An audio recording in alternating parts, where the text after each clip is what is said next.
టాలీవుడ్ ఇండస్ట్రీలో ఈ సంవత్సరం ఎంతో మంది సినీ సెలబ్రిటీలు చనిపోయారు. ఈ సంవత్సరం ప్రారంభమైనప్పటి నుంచి చాలా కారణాల వల్ల ఎంతో మంది మరణించారు. మరి ఈ సంవత్సరం చనిపోయినటువంటి టాలీవుడ్ సెలబ్రిటీలు ఎవరు అనే విషయానికి వస్తే, ఫస్ట్ తారక్ రత్న గారు. తారక్ రత్న గారు ఫిబ్రవరి 18వ తేదీన గుండెపోటుకు గురై బెంగళూరులోని నారాయణ హాస్పిటల్లో చికిత్స పొందుతూ మరణించారు. నెక్స్ట్ జమున గారు. సీనియర్ నటి జమున గారు ఈ ఏడాది జనవరి 27వ తేదీ వయసు పైబడడంతో అనారోగ్య సమస్యల కారణంగా తన స్వగృహంలోనే మరణించారు. నెక్స్ట్ కె విశ్వనాథ్ గారు. ఇండస్ట్రీకి దర్శకుడుగా ఎన్నో సేవలు చేసినటువంటి కళా తపస్వి కె విశ్వనాథ్ గారు అనారోగ్య సమస్యలతో బాధపడుతూ ఫిబ్రవరి 2వ తేదీన మరణించారు. నెక్స్ట్ రాజ్ కోటి. ప్రముఖ సంగీత దర్శకులుగా పేరు పొందినటువంటి రాజ్ కోటి గారు. వీళ్ళ గురించి ప్రత్యేకంగా చెప్పాల్సిన పని లేదు. అయితే వీరిలో రాజ్ అనారోగ్య సమస్యల ద్వారా మే 21వ తేదీ మరణించారు. నెక్స్ట్ రాకేష్ మాస్టర్ గారు. కొరియోగ్రాఫర్ గా ఇండస్ట్రీలో ఎంతో మంచి సక్సెస్ అందుకున్నటువంటి రాకేష్ మాస్టర్ గారు అనారోగ్య సమస్యలతో బాధపడుతూ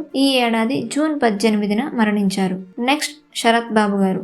సీనియర్ నటుడిగా ఇండస్ట్రీలో ఎంతో మంచి గుర్తింపు సంపాదించుకున్నటువంటి శరత్ బాబు గారు అనారోగ్య సమస్యలతో బాధపడుతూ దాదాపు నెల రోజుల పాటు హైదరాబాద్ హాస్పిటల్లో చికిత్స పొందారు.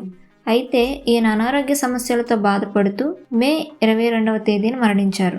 నెక్స్ట్ చంద్రమోహన్ గారు. సీనియర్ నటుడు చంద్రమోహన్ గారు గత కొంతకాలంగా సినిమా ఇండస్ట్రీకి దూరంగా ఉన్నారు. ఈయన వయసు పైబడడంతో సినిమాలకు దూరమయ్యారు. అయితే అనారోగ్య సమస్యల కారణంగా చంద్రమోహన్ గారు ఈ ఏడాది నవంబర్ 12వ తేదీన మరణించారు.